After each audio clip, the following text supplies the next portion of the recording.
নমস্কাৰ প্ৰিয় বন্ধু বান্ধৱীসকল অক্টোবৰ মাহৰ নৱৰাত্ৰি অৰ্থাৎ দেৱী দুৰ্গাৰ পূজাৰ পৰা মাতা দুৰ্গা আৰু মাতা লক্ষ্মীৰ কৃপাত কপাল মুকলি হ'ব পাঁচ ৰাশিৰ ব্যক্তিৰ বিশেষকৈ 2024 বৰ্ষৰ দুৰ্গা পূজা অষ্টমীৰ দিনটো শুক্ৰবাৰে পৰাত মাতা লক্ষ্মীৰ পূৰ্ণ কৃপা পৰিছে এই পাঁচ ৰাশিৰ ওপৰত অক্টোবৰ মাহৰ 11 তাৰিখ শুক্ৰবাৰে দেৱী দুৰ্গা পূজাৰ অষ্টমীৰ দিনটোত দেৱী শক্তিৰ মহা সংযোগ ঘটিছে এই শুভ সংযোগত পাঁচ ৰাশিৰ জীৱনলৈ আহিব মহাভাগ্য যাৰ ফলত তেওঁলোকৰ জীৱনলৈ শক্তি আৰু ধনৰ আগমন হ'ব এই দিনটোৰ পৰা এওঁলোকৰ ক্ষমতা বৃদ্ধি পাব দুৰ্গা মাতাৰ পূৰ্ণ কৃপা পাব লগতে ধন অধিষ্ঠাতা দেৱী লক্ষ্মী দেৱীৰ কৃপাত ধন টকা পইচাৰ ক্ষেত্ৰখন তেওঁলোকৰ বহল হ'ব ফলস্বৰূপে তেওঁলোকে সকলোবোৰ ক্ষেত্ৰতে ধন আৰু শক্তিৰ বলৰ অধিকাৰী হোৱাৰ সুযোগ পাব ব্যৱসায় বাণিজ্যত অত্যাধিক লাভৰ পৰিমাণ দেখিবলৈ পোৱা যাব এই পাঁচ ৰাশিৰ ব্যক্তিৰ ক্ষেত্ৰত মাতা আদি শক্তিৰ প্ৰভাৱত বাধা বিঘিনি শূন্য হৈ আশা কৰা মতেই আগুৱাব পাৰিব এওঁলোকে মনৰ দৃঢ়তা বৃদ্ধি পাব মনোবল বাঢ়িব কৰ্ম উদ্যম বৃদ্ধি হৈ যিকোনো ক্ষেত্ৰত সফলতা পাব অক্টোবৰ মাহত এই পাঁচ ৰাশিৰ ব্যক্তিয়ে আজিৰ ভিডিঅ'ত আমি আপোনাক জনাম অক্টোবৰ মাহৰ মাতৃপক্ষৰ অষ্টমীৰ পৰা দুৰ্গা আৰু মাতা লক্ষ্মী দেৱীৰ পূৰ্ণ কৃপাত কোন ৰাশিয়ে ধন আৰু শক্তিৰ সঞ্চাৰ হৈ সফলতা পাব আৰু কি ক্ষেত্ৰত তেওঁলোকে সফলতা আনিব পাৰিব আৰু তেওঁলোকৰ সৌভাগ্য উদয় হৈ কপাল ফুলিব মাতা দুৰ্গা আৰু মাতা লক্ষ্মীক কেনেকৈ পূজা প্ৰাৰ্থনা কৰিব পাৰিলে এই দিনটোত কি অৰ্পণ কৰিব পাৰিলে অধিক ফলৱান হ'ব তেওঁলোক সেয়েহে আজিৰ ভিডিঅ'টো যদি আপুনি সম্পূৰ্ণকৈ চাই তেনে অক্টোবৰ মাহত ভাগ্যশালী পাঁচ ৰাশিৰ ভিতৰত আপোনাৰ ৰাশিৰ সৌভাগ্য মিলিছে নাই জানি লগতে নৱৰাত্ৰিৰ অষ্টমীৰ দিনা শুক্ৰবাৰ পৰাত এই দিনটোত আপুনি কেনেকৈ দেৱী শক্তিক পূজা প্ৰাৰ্থনা কৰিব কথাখিনি জানি নিশ্চয় উপকৃত হ'ব পাৰিব মহিষ মন্দিনী দুৰ্গতি নাশিনী দেৱী দুৰ্গা হৈছে দেৱলোকৰ 33 কোটি দেৱতাৰ ৰক্ত আৰু শক্তিৰ দ্বাৰা সৃষ্টি হোৱা নাৰী মূৰ্তি যি শক্তি সৰ্বশক্তিমান যাৰ শক্তিৰ সঞ্চাৰত মহাপৰাক্ৰমী অসুৰ মহিষাসুৰৰ নিধন হৈছিল যাৰ ক্ৰোধত ৰক্তবীজৰ দৰে মহাযোদ্ধা পতন হৈছিল সেয়াই হৈছে দশভুজা দেৱী দুৰ্গা মাতা তিলোকৰ শ্ৰেষ্ঠ দেৱী লক্ষ্মী সৰস্বতী আৰু পাৰ্বতীৰ একত্ৰিত ৰূপ জগত মাতা জগদম্বা সেই মহাশক্তি সন্ধানী দেৱী মাতাৰ কৃপাত অক্টোবৰ মাহৰ নৱৰাত্ৰিৰ অষ্টমীৰ তিথিৰ শুক্ৰবাৰৰ পৰাত এই দিনটোৰ পৰা মাতৃশক্তিৰ কৃপাত পাঁচ ৰাশিয়ে আচৰিত সফলতা পাব শক্তি আৰু ধনৰ দ্বাৰা তেওঁলোকৰ মহাভাগ্য মুকলি হৈ কপাল ফুলিব প্ৰিয় বন্ধু বান্ধৱীসকল তেনে জানো আহক নৱৰাত্ৰিৰ অষ্টমী শুক্ৰবাৰে পৰাত দেৱী শক্তি অৰ্থাৎ মাতা দুৰ্গা আৰু লক্ষ্মী দেৱীৰ কৃপাত কোনকেইটা ৰাশি অধিক ভাগ্যশালী হ'ব কেনেকৈ তেওঁলোকে শক্তি আৰু ধনৰ অধিকাৰী হৈ কোনবোৰ ক্ষেত্ৰত অত্যন্ত ফলৱান হ'ব ৰাশিসমূহৰ কথা কোৱাৰ আগতেই আপোনাক এটি সৰু অনুৰোধ জনাওঁ ভিডিঅ'টো যদি ভাল পায় তেনে এটা লাইক কৰাৰ লগতে কমেণ্ট বক্সত মাতা দুৰ্গাক সন্মান জনাই জয় মা ভৱানী বুলি লিখিবলৈ কেতিয়াও নাপাহৰিব আৰু যদি আমাৰ চেনেললৈ প্ৰথম আহিছে তেনে চেনেলটো ছাবস্ক্ৰাইব কৰাৰ লগতে অন্য 10জনে উপকৃত হোৱাকৈ ভিডিঅ'টো শ্বেয়াৰ কৰিবলৈ অনুৰোধ জনালোঁ 2024 বৰ্ষৰ অক্টোবৰ মাহত দুৰ্গা পূজাৰ পৰা মাতা শক্তিৰ কৃপাত ভাগ্যশালী হ'বলৈ গৈ থকা প্ৰথম ৰাশিটোৱেই হৈছে সিংহ ৰাশি এই ৰাশিৰ ওপৰত অষ্টমী তিথিৰ পৰা অৰ্থাৎ অষ্টমী পূজাৰ পৰা মাতা শক্তি পৰম সন্তোষিত হৈছে আৰু লক্ষ্মী দেৱীও পৰম সন্তোষিত হৈছে যাৰ ফলত এওঁলোকে শক্তি আৰু ধনৰ বল পাব ধন আৰু শক্তিৰ বলত এওঁলোক ক্ষমতাশালী হৈ উঠিব মাতা লক্ষ্মীৰ পৰম কৃপা পৰিছে এই ৰাশিৰ ওপৰত এই দিনটোৰ পৰা অৰ্থাৎ অষ্টমী তিথি শুক্ৰবাৰে পৰাত এওঁলোকৰ প্ৰতি মাতা লক্ষ্মী পৰম সন্তোষিত হৈছে এওঁলোকে যিকোনো কাম কাজত অধিক লাভৱান হ'ব পাৰিব বিশেষকৈ এই ৰাশিৰ ব্যক্তিসকল বেছি খঙাল হয় কিন্তু এওঁলোকৰ ধৈৰ্য আছে এওঁলোকে বিনা কাৰণত কাকোৱে খং নকৰে এওঁলোকে যিটো কয় সেইটো সঁচা কয় আৰু এওঁলোকক যদি কোনোবাই মিছা কথা কয় তেতিয়াহ'লে তেওঁলোকৰ খং উঠে আপোনাৰ ৰাশিৰ ওপৰত নৱৰাত্ৰিৰ অষ্টমীৰ দিনটোৰ পৰা ধন আৰু শক্তিৰ যোগ আহিছে আৰু সৌভাগ্য মুকলি হৈছে এই দিনটোৰ পৰা আপোনাৰ ভাগ্যলৈ সৌভাগ্য আহিছে আৰু যিবোৰ ক্ষেত্ৰত আপুনি কষ্ট কৰাৰ পাছতো সুফল দেখা নাছিল বা সুফল পোৱা নাছিল সেইবোৰ ক্ষেত্ৰত আপুনি বিশেষ সফলতা পাব। মাতা দুৰ্গাৰ অষ্টমীৰ দিনটোত শুক্ৰবাৰে পৰাত আপোনাৰ ৰাশিৰ ওপৰত অত্যন্ত শুভ দেখা গৈছে আৰু মাতা লক্ষ্মীও এই দিনটোৰ পৰা আপোনাৰ ওপৰত পৰম কৃপা দিছে, যাৰ ফলত আপুনি যিকোনো প্ৰকাৰে লাভৰ পৰিমাণ বৃদ্ধি পাব। আপোনাৰ ক্ষেত্ৰত সামাজিক ৰাজনৈতিক যিকোনো ক্ষেত্ৰতেই আপোনাৰ ক্ষমতা বৃদ্ধি পাব, উচ্চ স্থান অধিকাৰ কৰিব পাৰিব। ব্যৱসায় বাণিজ্যত প্ৰসাৰ হোৱাৰ লগতে নতুন ব্যৱসায়ত শুভ সংযোগ আহি ধন টকা পইচাৰ অভাৱ নাইকিয়া হ'ব। আপোনাৰ শক্তি আৰু ক্ষমতাৰ বলত ৰাজভোগ পোৱাৰ সম্ভাৱনা আহিছে। আপোনাৰ মনত যি আশা কৰে নিষ্ঠা আৰু সততাৰে যদি আপুনি সেই আশা পূৰণ কৰিব বিচাৰে, তেনে এই দিনটোৰ পৰা আপুনি সেই আশা পূৰণ কৰাৰ সুযোগ পাব। মাতা দুৰ্গাৰ আশীৰ্বাদত আপুনি আপোনাৰ জীৱনত অভাৱী বস্তুসমূহ পূৰণ কৰিবলৈ সক্ষম হ'ব আৰু আপুনি যদি নিজৰ বুদ্ধি আৰু জ্ঞান ব্যৱহাৰ কৰি যিকোনো কাম কাজ কৰে তাত সফলতা পোৱাটো একেবাৰে নিশ্চিত হৈ পৰিছে। ধনৰ দেৱী মাতা লক্ষ্মী আপোনাৰ প্ৰতি সন্তুষ্ট হৈছে। নৱৰাত্ৰিৰ অষ্টমীৰ দিনটো শুক্ৰবাৰে পৰাত আপুনি যিকোনো ক্ষেত্ৰত কম কষ্ট কৰিয়েই ফলৱান হ'বলৈ সক্ষম হ'ব, কাৰণ সেই শুক্ৰবাৰটোৰ মাতা লক্ষ্মীৰ বাৰ। শুক্ৰবাৰে মাতা লক্ষ্মীক পূজা কৰা হয় আৰু এই দিনটোতে অষ্টমীৰ তিথি পৰিছে।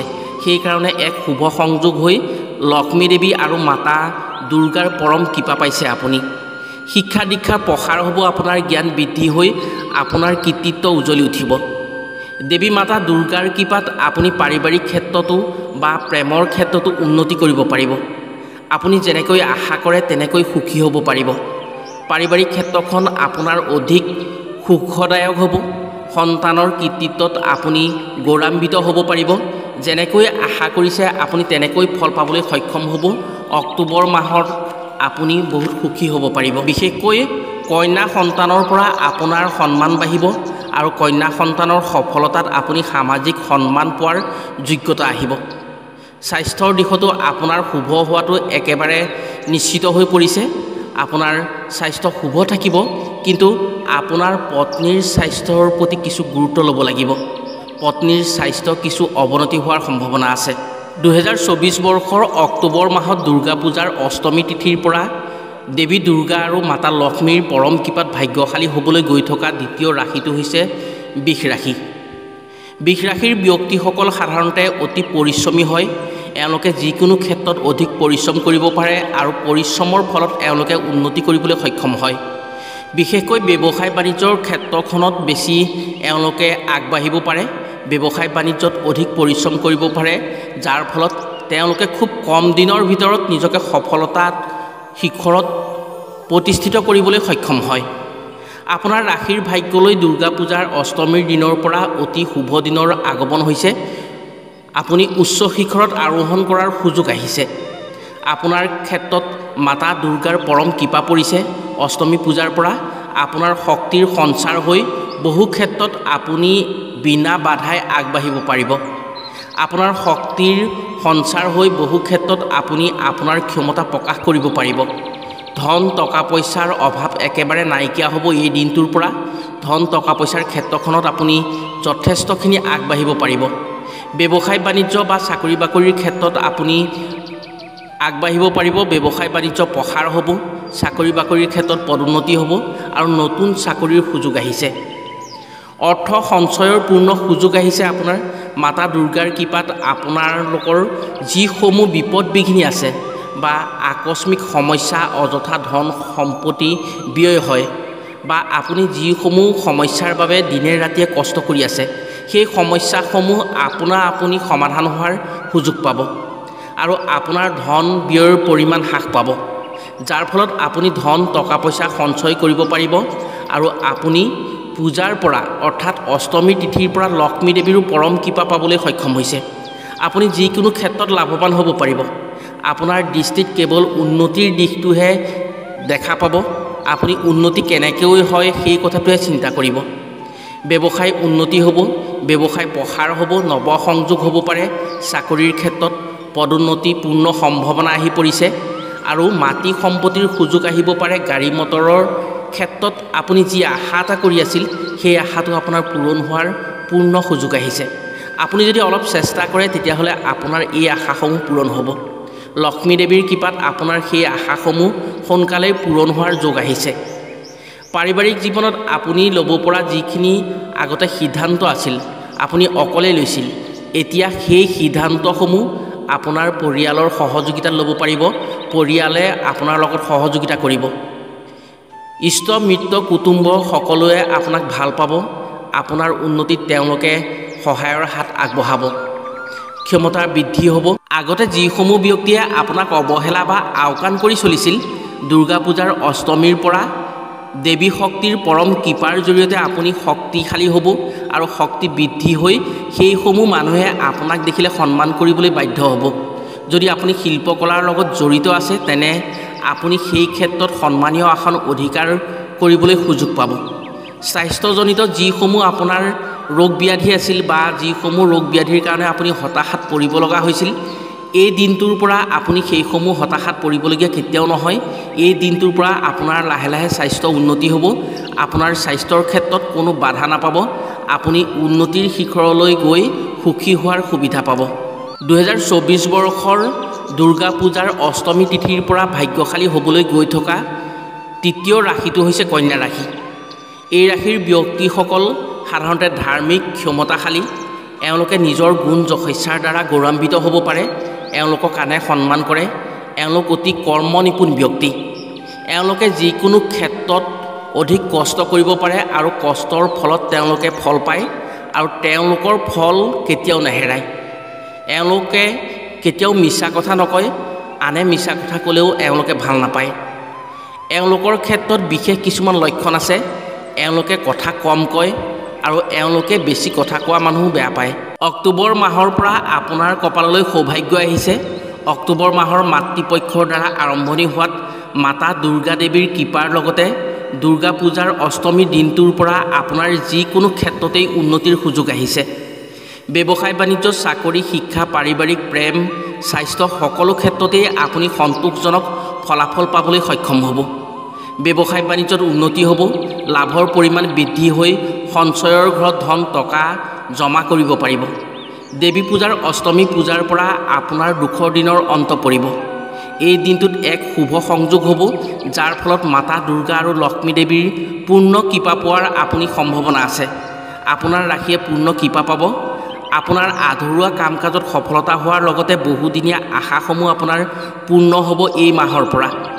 এই মাহত আপোনাৰ আটাইতকৈ ভাল দিন আহিছে। আপুনি এই মাহতে যিকোনো ক্ষেত্ৰত সফলতা অৰ্জন কৰিবলৈ সক্ষম হ'ব। ধন টকা পইচাৰ ক্ষেত্ৰখন অত্যন্ত সুখদায়ক হ'ব আৰু লাভদায়ক হ'ব। আপোনাৰ প্ৰতি মাতা লক্ষ্মীৰ পৰম কৃপা পৰিছে। অষ্টমী তিথিৰ পৰা অৰ্থাৎ দেৱী দুৰ্গা পূজাৰ অষ্টমীৰ দিনৰ পৰা আপোনালৈ মাতা লক্ষ্মীৰ পৰম কৃপা আহিছে। আপুনি যিকোনো ক্ষেত্ৰতেই ব্যৱসায় বাণিজ্যই হওক বা কৰ্ম কৰি আছে, আপুনি সেই কৰ্মতেই হওক আপোনাৰ উন্নতি আহিব। আপুনি যি উন্নতি পাব সেই উন্নতিৰ জৰিয়তে আপোনাৰ জীৱনক আপুনি প্ৰতিষ্ঠিত কৰাৰ সুযোগ পাব। মাতা আদি শক্তিৰ পূৰ্ণ সমৰ্থন পাব আপুনি। ফলত শক্তি আৰু ধনৰ যোগ আহিছে আপোনাৰ বাবে। যিসমূহ ক্ষেত্ৰত কষ্ট কৰাৰ পাছতো আপুনি আগবাঢ়িব পৰা নাছিল, সেইসমূহ ক্ষেত্ৰত বিনা বাধাই আগুৱাব পাৰিব। পাৰিবাৰিক ক্ষেত্ৰত সুখ বৃদ্ধি হ'ব। লগতে যিকোনো ক্ষেত্ৰত আপুনি পৰিয়ালৰ পৰা পূৰ্ণ সমৰ্থন পাব।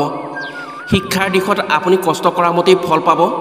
আপুনি আপোনাৰ শক্তি প্ৰদৰ্শন কৰি সন্মানিত হোৱাৰ সুযোগ পাব। অভিনয় শিল্পী, কলা কৌশলীসকলে পৰিয়ালৰ পৰা উৎসাহ উদ্দীপনা পাব আৰু তেওঁলোকে আগুৱাই যাব পাৰিব। আগুৱাই যোৱাত কোনো বাধা নাপাব। স্বাস্থ্যৰ ক্ষেত্ৰত কিন্তু আপুনি কিছু সাৱধান হোৱাটো অত্যন্ত প্ৰয়োজনীয়। এই সময়ছোৱাত অৰ্থাৎ অক্টোবৰ মাহত আপোনাৰ স্বাস্থ্যৰ কিছু অসুবিধাৰ সন্মুখীন হোৱাৰ সুযোগ আছে। পাছৰ ৰাশিটো হৈছে ধনুৰাশি। ধনুৰাশি ব্যক্তিসকল হৈছে অত্যন্ত কষ্ট সহিষ্ণু। তেওঁলোকে যি কৰ্ম কৰে সেই কৰ্ম শেষ নোহোৱালৈকে তেওঁলোকৰ শান্তি নাপায়। তেওঁলোকে কৰ্মৰ জৰিয়তে যথেষ্টখিনি উন্নতি কৰিব পাৰে। বিশেষকৈ ব্যৱসায় বাণিজ্যত তেওঁলোকে যথেষ্ট উন্নতি কৰিব পাৰে। ব্যৱসায় বাণিজ্যৰ দ্বাৰাই তেওঁলোকে নিজকে স্বীকৃতি দিবলৈ সক্ষম হয়। এওঁলোক অতি কষ্ট সহিষ্ণুভাৱে তেওঁলোকে যিকোনো কাম হেলা ৰঙেই কৰিব পাৰে। দুৰ্গা পূজাৰ অষ্টমীৰ পৰা আপোনাৰ ৰাশিৰ ওপৰত মা দুৰ্গাৰ আৰু মাতা লক্ষ্মীৰ পৰম কৃপা পৰিছে, যাৰ ফলত যিকোনো কামতেই আপোনাৰ ধনৰ সংযোগ হ'ব আৰু আপোনাৰ শক্তি তথা ক্ষমতা বৃদ্ধি পাব। মাতা লক্ষ্মীৰ কৃপাত ধনৰ আগমন হ'ব। ধনৰ আগমনৰ প্ৰবল যোগ মিলিছে আপোনাৰ ৰাশিৰ ওপৰত। ব্যৱসায় বাণিজ্যত প্ৰচুৰ পৰিমাণে অৰ্থৱান হ'ব। আগতে আপোনাৰ যিসমূহ ক্ষেত্ৰত ধন অপচয় হৈ লোকচানৰ সন্মুখীন হ'বলগীয়া হৈছিল, সেই ক্ষেত্ৰসমূহৰ পৰা আপুনি ৰক্ষা পাব পাৰিব মাতা দুৰ্গাৰ কৃপাত। আপোনাৰ বিপদ বিঘিনি নাইকিয়া হ'ব আৰু দেৱী পূজাৰ অষ্টমীৰ দিনটোৰ পৰা আপোনাৰ বাবে ভাল দিনৰ সূচনা হৈছে। অতি ভাল দিন আহিব। ব্যৱসায় বাণিজ্যত উন্নতি হৈ আপুনি সমাজত জিলিকি উঠিবলৈ সক্ষম হ'ব। নতুনকৈ ব্যৱসায় বাণিজ্য কৰাসকলে তেওঁলোকৰ লাভৰ পৰিমাণ বৃদ্ধি পাব আৰু চৰকাৰী চাকৰি প্ৰত্যাশিত প্ৰাৰ্থীসকলৰ নৱসংযোগ সম্ভাৱনা আছে। শিক্ষাৰ্থীৰ বাবে কষ্টৰ ফল নেহেৰাই তেওঁলোকে আশা কৰাতকৈ সুফল পাব। যিসকল ব্যক্তি সংগীত, অভিনয়, খেলা ধূলাৰ লগতে জড়িত আছে, তেওঁলোকে কিছু নতুন সুবিধাৰ জৰিয়তে নিজকে আগবঢ়াই নিবলৈ সুযোগ পাব। সেই সুযোগৰ ফলত তেওঁলোকে সমাজত স্বীকৃতি পোৱাৰ পূৰ্ণ সম্ভাৱনা আহিছে। আপুনি চেষ্টা কৰক, আপুনি সুফল পাবই পাব। পাৰিবাৰিকভাৱে যিসমূহ অশান্তি পাই আছিল আগৰ দিনত, এই ৰাশিৰ ব্যক্তিসকলে অৰ্থাৎ আগৰ মাহকেইটাত দেৱী মাতাৰ কৃপাত অষ্টমীৰ দিনটোৰ পৰা ঘৰুৱা অশান্তি আপুনি একেবাৰে নাপায়। আপুনি পাৰিবাৰিকভাৱে সুখী হ'ব পাৰিব। প্ৰেম বিবাহৰ ক্ষেত্ৰত শুভ সংযোগ আহিব। প্ৰেমত প্ৰেমিক প্ৰেমিকাই মিলা মিছাৰ জৰিয়তে সুখী হ'ব পাৰিব। প্ৰেমৰ ক্ষেত্ৰত যি অযথা দুশ্চিন্তাত পৰি আশাহীন হোৱাৰ উপক্ৰম হৈছিল, সেইসমূহ নাইকিয়া হ'ব আৰু বুজাবুজিৰ মাধ্যমেৰে সকলো সমাধানৰ বাট বিচাৰি পাব। স্বাস্থ্যজনিত সমস্যাৰ পৰা সম্পূৰ্ণৰূপে মুক্তি পাব। আপুনি সম্পূৰ্ণ সুস্থভাৱে থাকিব পাৰিব। এই মাহটোত সন্তানৰ বেমাৰ ব্যাধিত কিছু মনোকষ্ট পাব পাৰে, তাৰ প্ৰতি কিছু লক্ষ্য ৰাখিব। ইয়াৰ পিছৰ ৰাশিটো হৈছে মকৰ ৰাশি। মকৰ ৰাশিৰ ব্যক্তিসকল ধনী হোৱাত কঠিন নহয়। এওঁলোকৰ অত্যন্ত জ্ঞান থাকে, এওঁলোক দানশীল হয়, কিন্তু এওঁলোকে কিছুমান কাম নভবা নিচিন্তাকৈ কৰাৰ বাবে এওঁলোক বিপদত পৰিবলগীয়া হয়। এওঁলোকৰ এক ভাল গুণ আছে, সেই গুণটো হৈছে এওঁলোকে আনক সহায় কৰি ভাল পায়। আপোনাৰ ৰাশিৰ ওপৰত দুৰ্গা পূজাৰ অষ্টমীৰ দিনৰ পৰা মাতা লক্ষ্মী আৰু মাতা দুৰ্গাৰ সংযোগত আপোনাৰ জীৱনলৈ আটাইতকৈ ভাল দিনৰ আগমন হ'ব। এই সময়ছোৱাত এই ৰাশিৰ ব্যক্তিয়ে সা সম্পদৰ গৰাকী হোৱাৰ সুযোগ পাব। যিসকল ব্যক্তি বিভিন্ন বস্তু আমদানি ৰপ্তানিৰ লগত ব্যৱসায় বাণিজ্য কৰি আছে, তেওঁলোকে অতিকৈ লাভৱান হ'ব পাৰিব। মোটামুটি এই ৰাশিৰ ব্যক্তিৰ এই দিনটোৰ পৰা ব্যৱসায় বাণিজ্যত উন্নতি হৈ ধন টকা পইচাৰ ক্ষেত্ৰত অধিক লাভৱান হ'ব পাৰিব। 2024 বৰ্ষৰ দুৰ্গা পূজাৰ অষ্টমীৰ দিনটোৰ পৰা মাতা লক্ষ্মী আৰু মাতা দুৰ্গাৰ পৰম কৃপা পৰিছে আপোনাৰ ওপৰত। আপোনাৰ সফলতাৰ যোগ আহিছে। মাতা লক্ষ্মী আৰু মাতা দুৰ্গাৰ কৃপাত আপোনাৰ জীৱনলৈ ভাল দিনৰ সূচনা হৈছে আৰু আপুনি সেই শক্তি আৰু ধনৰ জৰিয়তে আপুনি নিজকে সমাজত প্ৰতিষ্ঠিত কৰাৰ সুযোগ পাব। চাকৰিৰ ক্ষেত্ৰত পদোন্নতি হৈ উচ্চ আসন পোৱাৰ সুবিধা পাব। নিজৰ জ্ঞান বুদ্ধি বিচাৰৰ জৰিয়তে চাকৰিৰ প্ৰত্যাশিত প্ৰাৰ্থীয়ে নতুন চাকৰি পোৱাৰ সম্ভাৱনা আছে। মাতা দুৰ্গাৰ কৃপাত এই ৰাশিৰ ব্যক্তিৰ ক্ষেত্ৰত দুৰ্গা পূজাৰ অষ্টমীৰ দিনৰ পৰা বিশেষ ক্ষমতাশালী হোৱাৰ সুযোগ পাব। ৰাজনীতিৰ ক্ষেত্ৰখনত যদি কোনো ব্যক্তি জড়িত হৈ আছে, তেওঁলোকে উচ্চ আসন পাব আৰু তেওঁলোকে নিজৰ শক্তি প্ৰসাৰ কৰাৰ সুবিধা পাব। শিক্ষাৰ ক্ষেত্ৰত এই ৰাশিৰ ব্যক্তি আগবাঢ়ি যাব যদিও শত্ৰুৰ হেঁচাত কিছু বাধা আহিব পাৰে। শিক্ষাৰ বিষয়ত সতৰ্ক হ'লে আগুৱাই যোৱাত কোনো বাধা নাথাকিব। প্ৰেম বিবাহত শুভ হ'ব। বিবাহৰ যোগ আহিছে। মনে বিচৰাজনৰ সৈতে সুখী হ'ব পাৰিব। পাৰিবাৰিক ক্ষেত্ৰত মোটামুটি ভালেই যাব। পত্নীৰ পৰা অকৃত্ৰিম মৰম ভালপোৱা পাব। ইষ্ট কুটুম্বৰ পৰা হিংসা আৰু অন্যায়ৰ সন্মুখীন হ'বলগীয়া হ'ব পাৰে। আপুনি এই ক্ষেত্ৰত কিছু সাৱধান হ'ব লাগিব। যিমান হিংসা কৰিলেও শেষত জয় আপোনাৰে হ'ব। সাংস্কৃতিক ক্ষেত্ৰত যোনসকল ব্যক্তি জড়িত হৈ আছে, তেওঁলোকে কিছু সুবিধা পাব আৰু সেই সুবিধাৰ ফলত তেওঁলোকে নিজকে বঢ়াই নিয়াত সুযোগ সুবিধা পাব। স্বাস্থ্য ভালেই যাব। স্বাস্থ্যৰ ক্ষেত্ৰত এই মাহটোত এই ৰাশিৰ ব্যক্তিয়ে কোনো অসুবিধা নাপায়। এই 5 ৰাশিৰ ব্যক্তিয়ে যদি এই দিনটোত দেৱী দুৰ্গাৰ চৰণত এপাহ পদুম ফুল দিব পাৰে, তেনে তেওঁলোকে যি আশা কৰি আছে সেই সকলোবোৰ আশা পূৰ্ণ হ'ব। ভাগ্যই সহায় কৰিব। দেৱী মাতাৰ কৃপাত ধন আৰু শক্তিৰ দ্বাৰা সমাজত জিলিকি উঠিবলৈ সক্ষম হ'ব। প্ৰিয় বন্ধু বান্ধৱীসকল, অক্টোবৰ মাহত এই ৰাশিসমূহে দেৱী দুৰ্গা আৰু মাতা লক্ষ্মীৰ কৃপা পাব অষ্টমীৰ পূজাৰ পৰা। এওঁলোকে যদি নিজকে কোনো কৰ্মত সততাৰে নিজকে খাপ খুৱাই ল'ব পাৰে তেনে খুব কম দিনৰ ভিতৰত তেওঁলোকে নিজকে প্ৰতিষ্ঠিত কৰিবলৈ সক্ষম হ'ব। আশা কৰিছোঁ অক্টোবৰ মাহটো 12 ৰাশিৰ বাবেই শুভ হওক আৰু 12 ৰাশিয়েই দেৱী দুৰ্গাৰ কৃপা পাওক। সেই আশাৰে আজিলৈ ভিডিঅ'টো ইমানতে সামৰিছোঁ। পুনৰ অন্য এটি ভিডিঅ'ৰ জৰিয়তে লগ পোৱাৰ প্ৰতিশ্ৰুতিৰে আজিলৈ আহোঁ। সকলো ভালে থাকক, সুস্থ থাকক। ধন্যবাদ।